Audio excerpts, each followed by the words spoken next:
अस्सलाम वालेकुम। अबरार रशीद आपकी खिदमत में हाजिर है।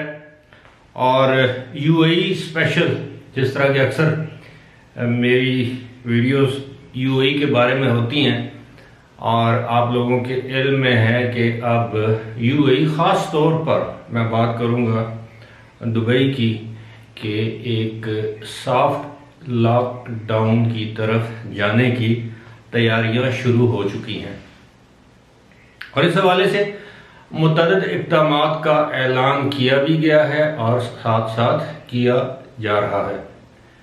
मिसाल के तौर पर चंद रोज़ पहले एक अनाउंसमेंट की गई थी जिसमें सिनेमा हॉल पर पाबंदी लगाई गई थी।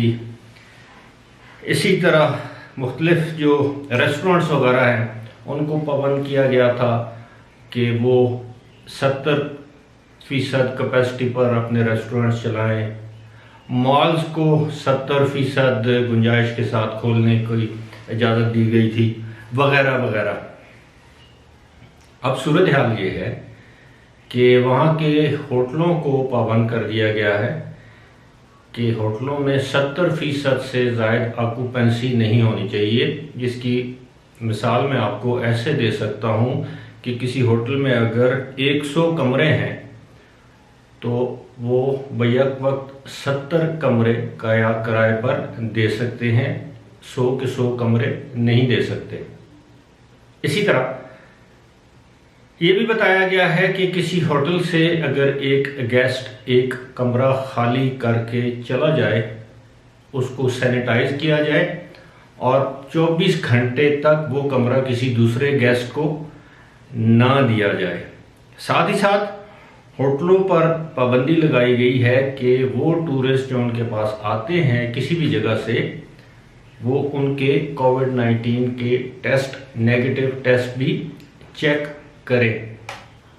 यानी उनके जो गेस्ट हैं उनके कोविड-19 के टेस्ट भी चेक करें। साथ ही साथ दीगर मुख्तलिफ पाबंदियां हैं कि रेस्टोरेंट्स जो हैं वो उनमें समाजी फासले रखे जाएं, टेबल्स को दूर रखा जाए और जितने भी होटल्स हैं उनके अंदर जो बार और पब हैं जहां पर शराब नोशी की जाती है उनको 28 फरवरी तक बंद कर दिया गया है या बंद करने का ऐलान किया गया है।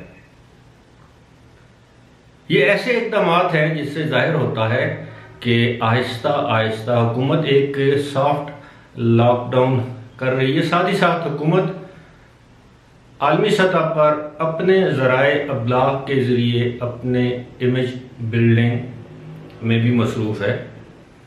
यानी अपनी साख की बहाली या उसको मैं यही कह सकता हूँ इमेज बिल्डिंग के उसमें वो मसरूफ़ है क्योंकि गुज़श्ता 1 महीने से आलमी या मगरबी ज़राए अबलाग ने यूएई ख़ास तौर पर दुबई को शदीद तनकीद का निशाना बनाया और ये इल्ज़ाम लगाया कि फ़िलहाल जो वहाँ की सूरत हाल है उसकी ज़िम्मेदार दुबई की हुकूमत है जिन्होंने सिर्फ न्यू ईयर की तकरीबात पर पैसा कमाने की खातिर या शोहरत हासिल करने की खातिर आवाम की ज़िंदगियों को दाव पर लगाया और जिसके बायस अब यूएई और दुबई की हुकूमत जो है वो दिफाही पोजीशन पर है। मैं ये भी बताता चलूँ कि आलमी ज़राए अबलाग ने अबू धाबी या शारजा को मूरद इल्ज़ाम नहीं ठहराया, न उन पर तनकीद किया वहाँ की हुकूमतों पर, सिर्फ और सिर्फ दुबई की हुकूमत पर तनकीद किया। और अब दुबई की हुकूमत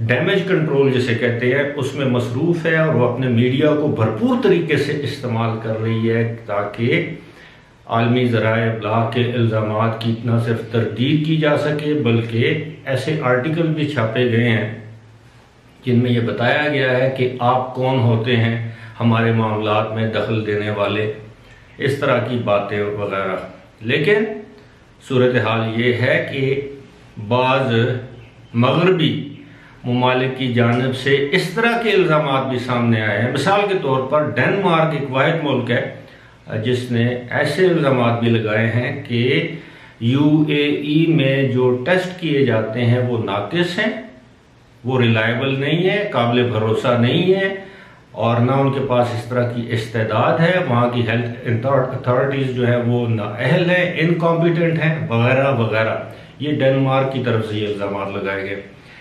बहरहाल सूरत हाल जो भी है, मेरा काम है आपके साथ ख़बरें शेयर करना, उन पर तबसरा करना। मैं समझता हूँ कि आज की इस खबर पर अब मज़ीद तबसरे की गुंजाइश नहीं है, क्योंकि जो नई रिस्ट्रिक्शंस या पाबंदियाँ लगाई जा रही हैं, मैं तो उसको सॉफ्ट लॉकडाउन ही कहूँगा। फ़िलहाल इसी के साथ मुझे दीजिए इजाज़त। खुदा हाफ़िज़।